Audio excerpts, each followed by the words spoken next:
श्री हरिवंश श्री राधा वल्लभ श्री हरिवंश। लक्ष्मण जी की भक्ति अद्भुत थी। लक्ष्मण जी की कथा के बिना श्री राम कथा पूर्ण नहीं है। एक बार अगस्त मुनि अयोध्या आए और लंका युद्ध का प्रसंग उस समय छिड़ गया। भगवान श्री राम ने बताया कि उन्होंने कैसे रावण और कुंभकर्ण जैसे प्रचंड वीरों का वध किया, और लक्ष्मण जी ने भी इंद्रजीत और अतिकाय जैसे शक्तिशाली असुरों को मारा। भगवान की यहाँ कोई दूसरी लीला थी। जरा ध्यान से सुनिए। अगस्त मुनि बोलते हैं कि श्री राम जी बेशक रावण और कुंभकर्ण जैसे प्रचंड वीर थे, लेकिन सबसे बड़ा वीर तो मेघनाद ही था। उसने अंतरिक्ष में स्थित होकर इंद्र से युद्ध जीता था और बांध कर इंद्र को लंका ले आया था। ब्रह्मा ने इंद्रजीत से दान के रूप में इंद्र को मांगा था, तब जाके इंद्र मुक्त हुआ था और लक्ष्मण ने उसका वध किया। इसलिए सबसे बड़ा योद्धा वे हुए।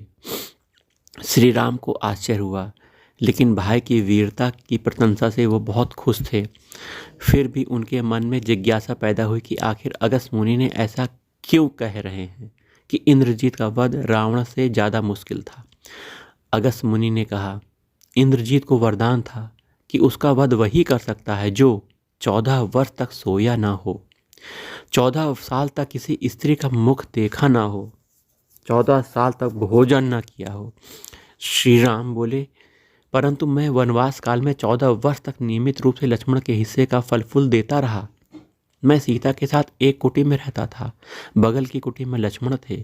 फिर सीता का मुख भी ना देखा हो और 14 वर्ष तक सोई ना हो, ऐसे कैसे संभव है। अगस्त मुनि सारी बात समझकर मुस्कुराए। प्रभु से कुछ छिपा है भला। दरअसल सभी लोग सिर्फ श्री राम का गुणगान करते थे, लेकिन प्रभु चाहते थे कि लक्ष्मण के तप और वीरता की चर्चा भी अयोध्या के घर घर में हो। अगस्त मुनि ने कहा, क्यों न लक्ष्मण जी से पूछा जाए। लक्ष्मण जी आए। प्रभु ने कहा, आपसे जो पूछा जाए सच सच कहिएगा। प्रभु ने पूछा, हम तीनों 14 वर्ष तक साथ रहे, फिर तुमने सीता का मुख कैसे नहीं देखा? फल दिए फिर भी अनाहारी कैसे रहे और 14 साल तक सोई नहीं? ये प्रश्न थे। यह कैसे हुआ लक्ष्मण, बताओ।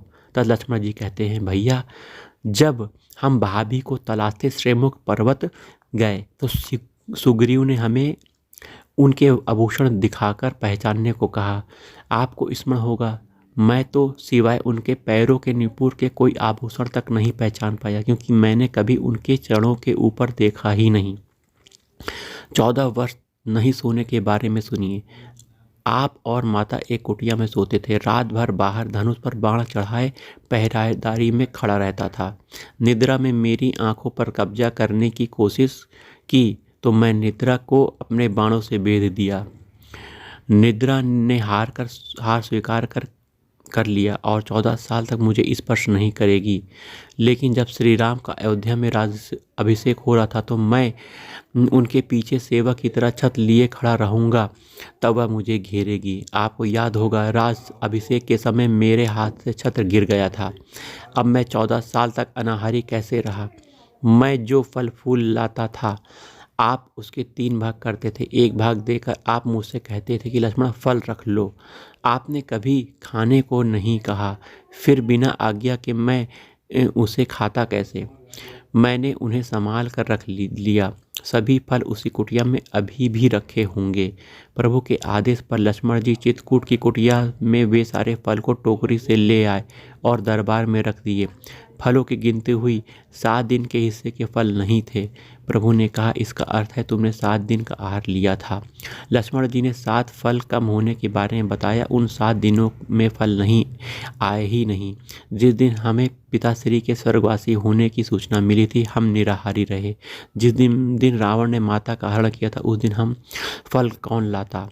जिस दिन समुद्र की साधना कर रहे थे, आप उससे राह मांग रहे थे। जिस दिन आप इंद्रजीत के नाग पास में बांध कर दिन भर अचेत रहे, जिस दिन इंद्रजीत ने मायावी सीता को काटा था और हम शोक में रहे, जिस दिन रावण ने मुझे शक्ति मारी थी, और अंतिम और सातवें दिन जिस दिन आपने रावण का वध किया था, इन दिनों हमने भोजन की सुध कहाँ थी।